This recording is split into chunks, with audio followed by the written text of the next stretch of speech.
Les médias traditionnels ne peuvent pas dire n'importe quoi, ni écrire n'importe quoi. On est soumis à des règles relativement précises. C'est le cas notamment pour BFM Business. Et la France aimerait réguler davantage les influenceurs pour éviter certaines dérives, un peu à l'image de ce qui se fait déjà sur les médias traditionnels. Quel va être l'impact pour l'industrie des cryptos et pour le Web3 ? On va en parler avec vous, Faustine. Quelle est la proposition de loi qui vise à réguler, à lutter contre les arnaques et les dérives des influenceurs sur les réseaux sociaux?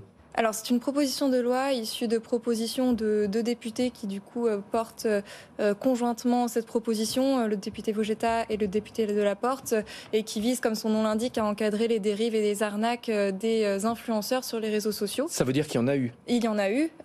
Cette proposition va concerner les influenceurs, mais pas uniquement les agences d'influence, les plateformes numériques. Le but étant de lutter contre les promotions trompeuses qu'il peut y avoir. Donc, c'est extrêmement large. Ça va concerner le dropshipping, les abus au CPF, la promotion de produits qui sont inefficaces ou dangereux, par exemple des médicaments qui n'en sont pas. Donc c'est très large.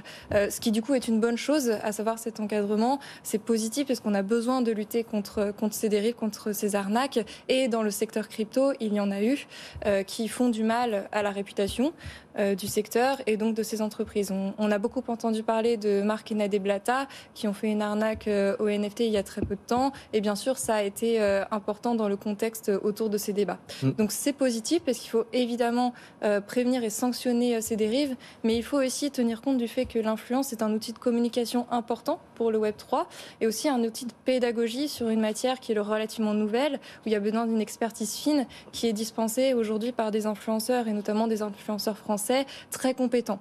Et donc il faut se servir de l'influence comme d'un outil de protection de l'utilisateur aussi. Et donc cet encadrement doit pouvoir laisser la possibilité. Et la problématique que l'on a par rapport à cette proposition de loi, c'est qu'on part plutôt sur une interdiction de l'influence sur les actifs numériques, sur les cryptos, plutôt qu'un encadrement.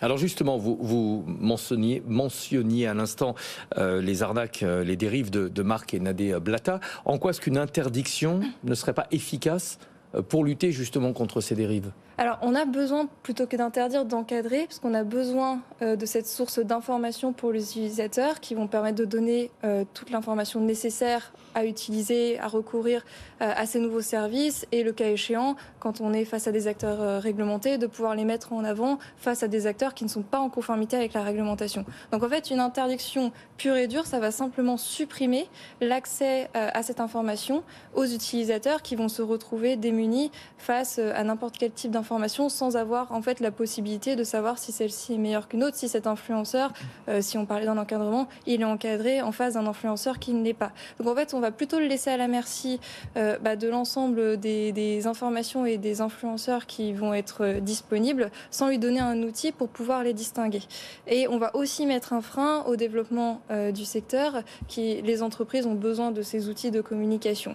Donc plutôt que de rediriger, en fait, on les laisse à la merci, on laisse les utilisateurs à la merci de n'importe qui, plutôt que de faire le distinguo entre ce qui pourrait être la bonne information, un contenu encadré, ce qui nous semble la meilleure des propositions, plutôt que de tout simplement interdire et de mettre tout le monde dans le même panier. Mais comment est-ce que la France va interdire ?